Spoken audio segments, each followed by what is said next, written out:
비 오는 날, 한 부부가 묘지를 찾았습니다. 박준석과 한미연. 그들은 1년 전 세상을 떠난 아들의 묘소 앞에 섰습니다. 태준아. 한미연의 목소리가 빗소리에 섞였습니다. 바로 그때 묘비를 껴안고 우는 아이가 있었습니다. 7살쯤 되어 보이는 남자아이. 형아, 보고 싶어요. 박준석 부부는 얼어붙었습니다. 아이가 자신들의 아들을 형아라고 부르고 있었습니다. 한미연이 다가갔습니다. 애야, 넌 누구니? 저는 서지우예요. 형아가 저를 많이 아껴주셨어요. 아이의 말에 부부는 더욱 혼란스러웠습니다. 자신들도 몰랐던 아들의 비밀이 있었던 것일까요? 지우가 묘비 뒤를 가리키며 말했습니다. 형아가 할아버지 집 뒤뜰 나무 밑에 뭔가 숨겨뒀대요. 꼭 찾아보라고 하셨어요. 박준석이 물었습니다. 뒤뜰? 어떻게 알았니? 형아가 지도 그려주셨어요. 그때 한 여성이 달려왔습니다. 간호사 복장을 한 30대 초반의 여성. 지우야, 어디 갔었어? 여성이 아이를 데리고 황급히 사라졌습니다. 박준석과 한미연은 서로를 바라봤습니다. 뒤뜰 나무, 대체 아들은 무엇을 숨긴 걸까요? 1년 전, 모든 이야기는 그날 밤부터 시작됐습니다. 1년 전 그날 밤, 박준석은 회사 사무실에서 야근 중이었습니다. 진성건설 회장으로서 처리해야 할 서류가 산더미였습니다. 신도시 개발 프로젝트 계약서를 검토하는 중이었습니다. 휴대폰이 울렸습니다. 아들 태준이었습니다. 아버지, 지금 통화 가능하세요? 중요한 얘기가 있어서요. 바쁘다.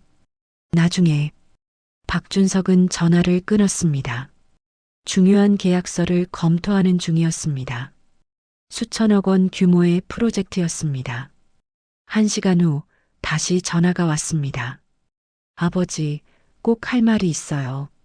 지금 아니면 안 돼요. 태준아, 아버지 정말 바빠.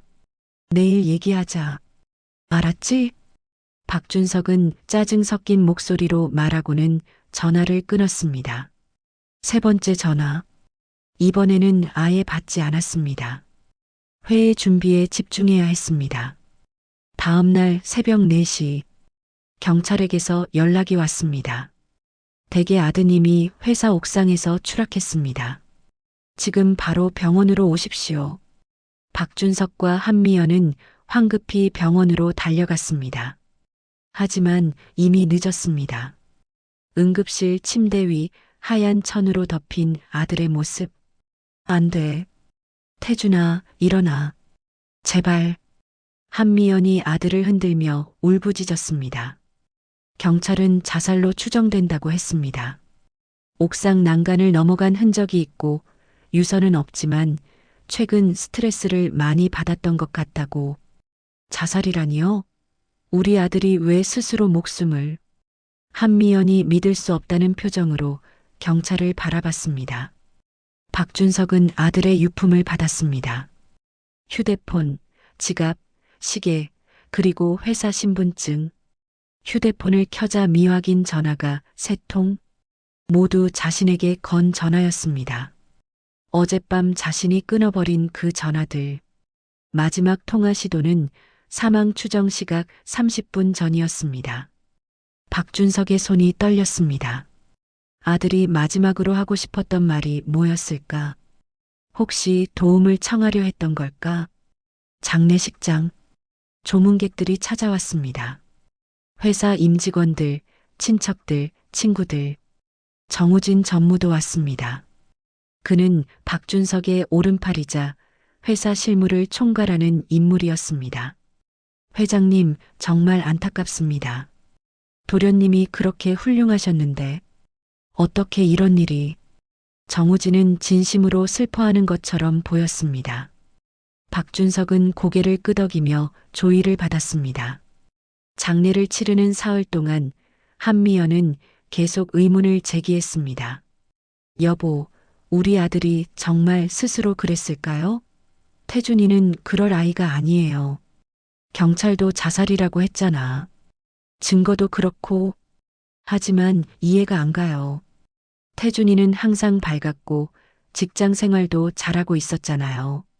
박준석도 마음 한구석에서는 의심하고 있었습니다. 아들이 그렇게 급하게 자신에게 전화한 이유가 뭐였을까? 3번씩이나. 하지만 증거는 없었습니다. 경찰도 자살로 결론 내렸습니다. 그리고 1년이 흘렀습니다. 1년 동안 박준석은 아들의 마지막 전화를 떠올리며 후회했습니다. 매일 밤 악몽에 시달렸습니다. 아들이 울면서 전화하는 꿈. 하지만 자신은 계속 끊어버리는 꿈. 만약 그때 전화를 받았더라면, 만약 아들의 말을 들어줬더라면. 하지만 이제 와서 후회해도 소용없었습니다. 그런데 오늘 묘지에서 만난 그 아이. 아들이 뭔가를 숨겨뒀다는 말. 혹시 아들이 남긴 메시지가 있는 걸까요? 혹시 정말로 자살이 아니었던 걸까요? 그날 묘지에서 돌아온 박준석과 한미연. 여보, 정말 뒤뜰을 파봐야 할까요? 그 아이 말을 믿을 수 있을까요? 한미연이 불안한 표정으로 물었습니다. 그 아이가 거짓말할 이유가 없어. 게다가 우리 집 뒤뜰이라고 정확히 말했잖아. 지도까지 그려줬다고 했고, 박준석도 반신반의했지만 확인해보지 않을 수 없었습니다. 밤이 되자 두 사람은 뒤뜰로 나갔습니다. 커다란 은행나무 아래. 태준이 어렸을 때 자주 놀던 곳이었습니다. 나무 위에 올라가 숨바꼭질도 하고 그네도 매달아 타곤 했었죠. 박준석이 삽을 들었습니다. 한미연이 손전등을 비춰줬습니다. 1시간, 2시간. 땅을 파고 또 팠지만 아무것도 나오지 않았습니다. 여보, 혹시 다른 곳일까요? 아니면 그냥 아이의 착각이었을지도 모르겠어. 일단 오늘은 그만하고. 바로 그때 현관 초인종이 울렸습니다. 밤 10시가 넘은 시각이었습니다. 문을 열자 서지우가 서 있었습니다. 그리고 낮에 봤던 간호사도. 두 사람 모두 긴장한 표정이었습니다. 죄송합니다. 이렇게 늦은 시간에. 낮에 너무 황급히 떠나서 제대로 말씀드리지 못했어요. 여성이 고개를 숙이며 사과했습니다. 들어오세요. 서 있지 마시고. 거실로 안내에 앉히자 여성이 자신을 소개했습니다. 저는 서은혜입니다. 지우의 이모이자 법적 보호자예요. 지우 부모님은 일찍 돌아가셔서 우리 아들과 지우가 어떤 관계였나요? 저희는 전혀 몰랐거든요. 한미연이 조심스럽게 물었습니다. 서은혜가 설명했습니다. 지우는 1년 전까지 대학병원 소아병동에 입원해 있었다고, 백혈병으로 투병 중이었다고, 태준이 자주 병문안을 왔다고. 태준 씨는 지우를 정말 아껴주셨어요. 거의 매일 오셔서 함께 놀아주고, 책도 읽어주고, 그림도 그려주고, 지우가 힘들어할 때마다 옆에 있어 주셨어요. 박준석은 놀랐습니다. 아들이 매일 병원에? 그 사실을 전혀 몰랐습니다. 아들은 왜 자신들에게 말하지 않았을까? 지우가 작은 목소리로 말했습니다. 형아가 저한테 지도를 그려줬어요. 할아버지 집 뒤뜰 동쪽 나무요. 거기서 2걸음 떨어진 곳에 뭔가 묻혀 있대요. 동쪽? 우리는 서쪽을 팠는데. 박준석과 한미연이 서로를 바라봤습니다. 그들은 뒤뜰 서쪽을 파고 있었던 것입니다. 지우가 계속 말했습니다. 그리고 형아가 말했어요. 꼭 할아버지한테 전하라고. 진실을 밝혀달라고. 나쁜 사람들이 나쁜 짓을 하고 있다고. 진실? 나쁜 사람들? 무슨 뜻일까요? 박준석이 물었습니다. 태준이가 정확히 뭐라고 했나요? 더 자세히 말해줄 수 있겠니? 형아가 아빠 회사에 나쁜 사람들이 있다고 했어요. 그 사람들이 거짓말을 하고 있다고. 그걸 막아야 한다고. 서은혜가 불안한 표정으로 지우를 말렸습니다. 지우야, 그만. 너무 많은 얘기를. 왜요, 이모? 형아가 꼭 말하라고 했잖아요. 할아버지가 알아야 한대요. 분위기가 이상해졌습니다. 서은혜가 뭔가를 숨기고 있는 것 같았습니다. 박준석이 날카롭게 물었습니다. 당신, 우리 아들에 대해 더 아는 게 있죠? 제발 숨기지 말고 말해 주십시오. 서은혜가 잠시 망설이다 떨리는 목소리로 입을 열었습니다. 태준 씨는 회사에서 뭔가를 조사하고 계셨어요. 정확히 뭔지는 저도 모릅니다. 하지만 태준 씨가 두려워하고 계셨어요. 두려워했다고요? 네. 마지막으로 병원에 오셨을 때 태준 씨가 말했어요. 누군가가 자신을 쫓고 있다고, 위험하다고, 그래서 증거를 안전한 곳에 숨겨뒀다고. 박준석의 얼굴이 굳어졌습니다. 그런데 왜 진작 말하지 않았습니까? 왜 1년이 지난 지금에서야? 두려웠어요. 태준 씨도 그렇게 됐는데 저까지, 지우까지 위험해질까봐. 서은혜의 목소리가 떨렸습니다. 그녀의 눈에는 진짜 공포가 서려 있었습니다. 한미연이 그녀의 손을 잡았습니다. 이제 우리가 알아야 해요. 서은혜가 말했습니다. 지우 말대로 동쪽 나무에서 찾아보세요. 분명 뭔가 있을 겁니다. 두 사람이 떠나고 박준석과 한미연은 서로를 바라봤습니다. 아들이 무언가를 조사하고 있었다. 그리고 누군가에게 쫓기고 있었다. 혹시 아들의 죽음이 자살이 아니었던 걸까? 진실이 뒤뜰에 묻혀 있었습니다. 다음 날 아침, 박준석은 서은혜가 준 공책을 펼쳤습니다. 마지막 페이지에 희미한 글씨, 뒤뜰 동쪽 나무 뿌리에서 2걸음. 두 사람은 뒤뜰로 나갔습니다. 동쪽 은행나무. 박준석이 2걸음을 세고 삽을 들었습니다. 쾅! 삽이 딱딱한 무언가에 부딪혔습니다. 여보, 뭔가 있어요. 녹슨 금속 상자가 나타났습니다. 거실로 돌아와 상자를 열었습니다. USB, 녹음기, 건축 도면들. USB를 노트북에 꽂았습니다. 첫 번째 폴더. 선화 아파트 붕괴 사고 마이너스 1995년. 당시 내부 회의록, 설계 결함 보고서, 은폐 지시 메모들. 박준석의 얼굴이 창백해졌습니다. 회의록에 자신의 이름이 있었습니다. 그리고 메모. 박준석 보고서 무시. 일정대로 진행. 마이너스 정우진. 정우진. 현재 진성건설 전무이자 박준석의 오른팔. 두 번째 폴더. 신도시 개발 프로젝트. 태준이 작성한 분석 보고서들. 현재 프로젝트에서 30년 전과 동일한 부실 시공이 진행되고 있다는 증거. 박준석의 손이 떨렸습니다. 수천 가구가 입주할 대규모 단지였습니다. 녹음 파일을 재생했습니다. 이번 프로젝트도 예전처럼 처리하면 돼. 정우진의 목소리였습니다. 하지만 전무님, 도련님이 계속 조사하고. 걱정 마. 처리할 방법이 있어. 녹음 날짜는 아들이 죽기 일주일 전. 마지막 폴더. 아버지께. 동영상이 재생됐습니다. 태준의 얼굴. 아버지, 이 영상을 보고 계시다면 제게 무슨 일이 생긴 거겠죠. 한미연이 입을 막고 흐느꼈습니다. 30년 전 선화 아파트 붕괴로 23명이 목숨을 잃었습니다. 지금 진행 중인 프로젝트가 똑같은 방식으로 진행되고 있어요. 태준이 말했습니다. 정우진 전무가 모든 것을 숨기고 있습니다. 아버지가 30년 전 제출하신 경고 보고서도 그가 묻어버렸어요. 이 증거들을 세상에 공개해 주세요. 더 이상의 희생자가 나오지 않도록. 영상이 끝났습니다. 박준석의 눈에서 눈물이 흘러내렸습니다. 바로 그때 초인종이 울렸습니다. 정우진이 서 있었습니다. 회장님, 요즘 얼굴이 안 좋으시던데요. 박준석의 등골이 서늘해졌습니다. 혹시 뒷뜰에서 뭔가 특별한 걸 찾으셨습니까? 박준석의 심장이 멎는 것 같았습니다. 태준 도련님이 제법 영리했죠.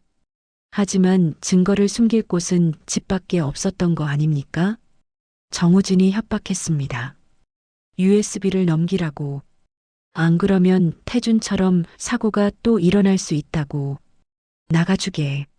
정우진이 명함을 놓고 갔습니다.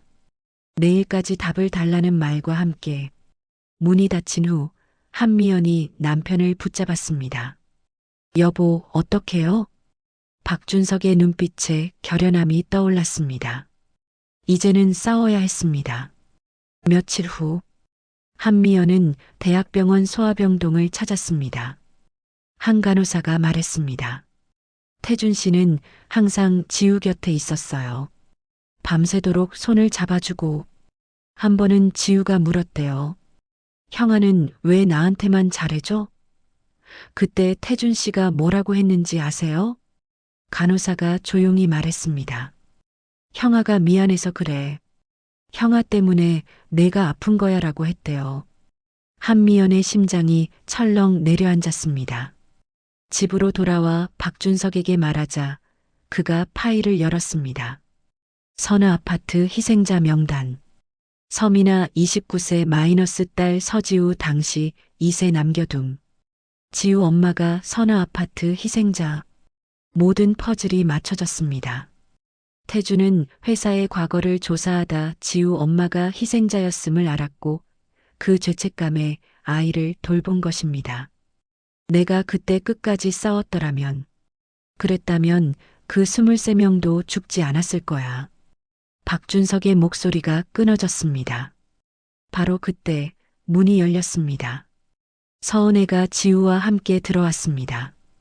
회장님, 제 진짜 이름은 서은혜가 아닙니다. 박준석이 놀라 그녀를 바라봤습니다. 서민아. 선아 아파트에서 돌아가신 서민아가 제 언니였습니다.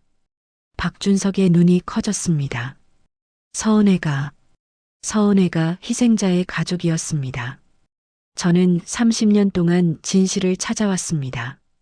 제 언니가 왜 죽었는지 그녀의 눈에서 눈물이 흘러내렸습니다.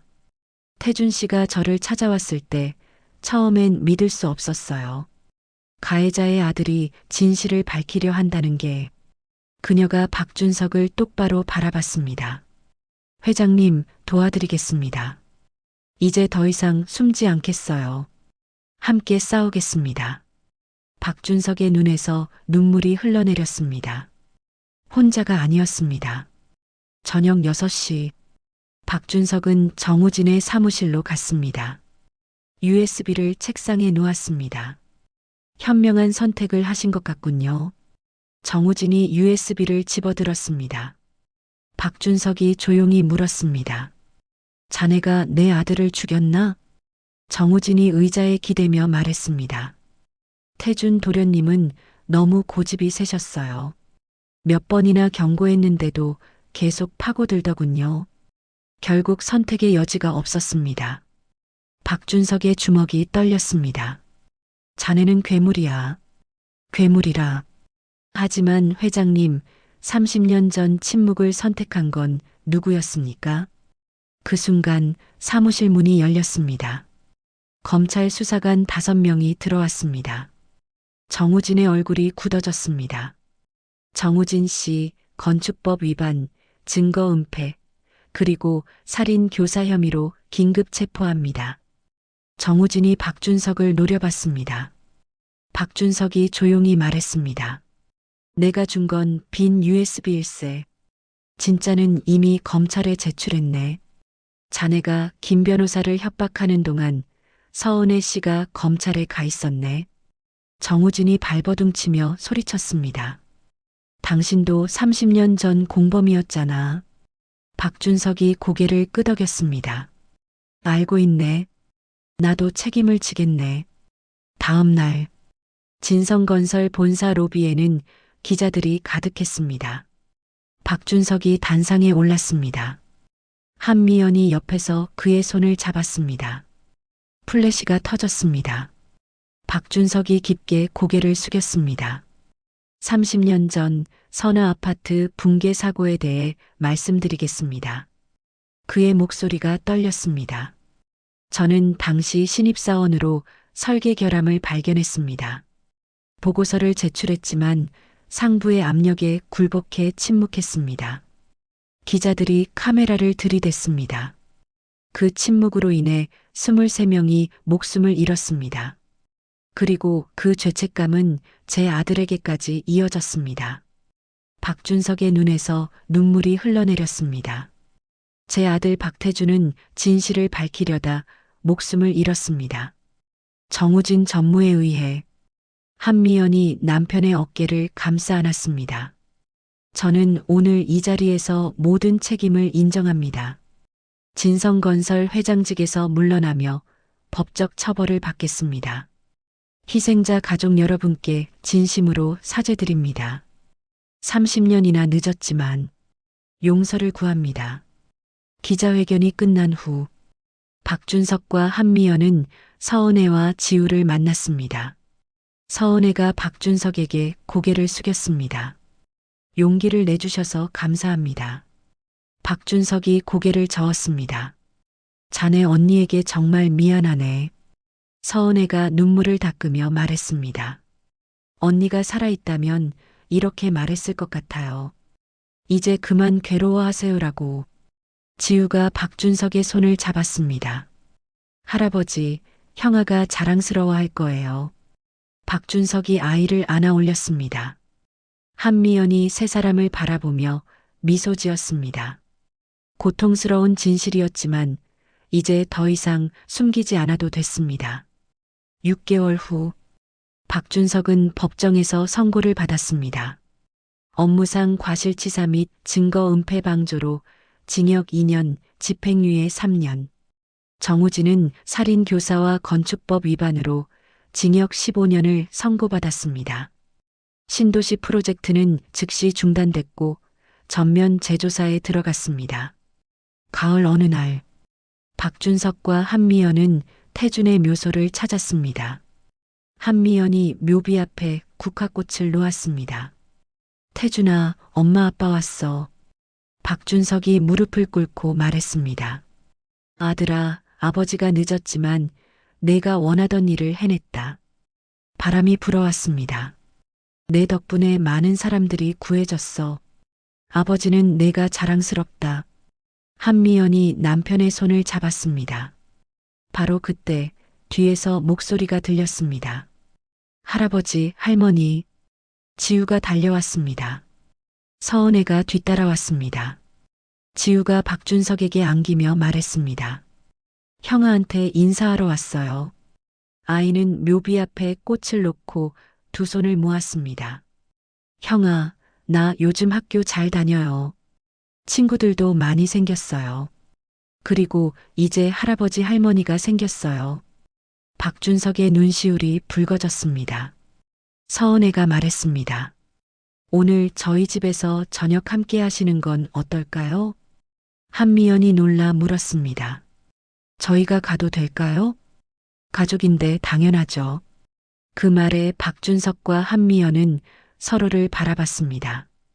저녁 식사 자리. 소박하지만 정성스러운 음식들이 식탁에 놓였습니다.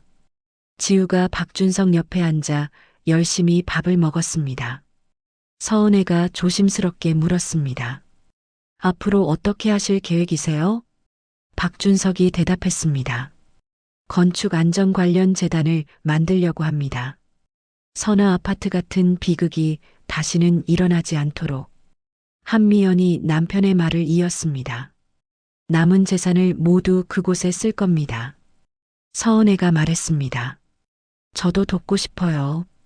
저는 간호사니까 안전 교육 프로그램 같은 걸 만들 수 있을 것 같아요. 한미연의 눈에 눈물이 고였습니다. 고마워요. 정말 고마워요. 지우가 큰 소리로 말했습니다. 나도 도와줄 거예요. 나 형아처럼 착한 사람 될 거예요. 모두가 웃었습니다. 식사를 마치고 네 사람은 거실에 둘러앉았습니다. 지우가 박준석에게 그림 한 장을 건넸습니다. 할아버지, 이거 제가 오늘 그린 거예요. 그림에는 5명이 그려져 있었습니다. 박준석, 한미연, 서은혜, 지우. 그리고 하늘 위에 날개를 단 천사처럼 그려진 태준. 우리 가족이에요. 형아는 하늘에서 우리를 지켜주고 있어요. 박준석이 그림을 바라보며 눈물을 흘렸습니다. 손이 떨려서 그림을 제대로 잡을 수가 없었습니다. 아들을 잃었습니다. 그 고통은 평생 사라지지 않을 것입니다. 매일 밤 꿈에서 아들을 만나고 깨어나면 다시 아들이 없다는 현실을 마주해야 합니다. 하지만 아들이 남긴 것들이 있었습니다. 용기, 진실, 그리고 새로운 인연. 아들은 죽음으로써 더 많은 생명을 구했습니다. 그리고 서로 다른 상처를 가진 사람들을 하나로 이어주었습니다. 한미연이 남편의 손을 잡았습니다. 그녀의 손도 떨리고 있었습니다. 하지만 따뜻했습니다. 서은혜가 미소 지으며 차를 따라주었습니다. 그녀의 눈에도 눈물이 맺혀 있었지만 그것은 슬픔만의 눈물이 아니었습니다. 지우가 박준석의 무릎에 앉아 그림책을 펼쳤습니다. 할아버지, 이 책 읽어주세요. 형아가 자주 읽어주던 책이에요. 박준석이 안경을 벗어 눈물을 닦고 다시 쓰고는 책을 펼치기 시작했습니다. 떨리는 목소리로 창밖으로 석양이 지고 있었습니다. 가을 햇살이 따스하게 거실을 비추고 있었습니다. 고통의 시간들이 있었습니다. 후회와 눈물의 나날들도 있었습니다. 앞으로도 슬픔은 계속될 것입니다. 하지만 이제 새로운 시작이 있었습니다. 피가 아닌 마음으로 이어진 가족, 용서와 화해로 만들어진 유대, 상처를 통해 더욱 단단해진 사랑. 그것이 바로 태준이 남긴 가장 큰 선물이었습니다. 박준석은 책을 읽으며 생각했습니다. 아들아, 내 덕분이야. 내가 보여준 용기 덕분에 우리는 다시 살아갈 수 있게 됐어. 내가 남긴 사랑 덕분에 우리는 새로운 가족을 만났어. 고맙다, 아들아. 그리고 사랑한다. 영원히. 하늘을 올려다보니 구름 사이로 햇살이 비치고 있었습니다. 마치 아들이 미소 짓는 것처럼.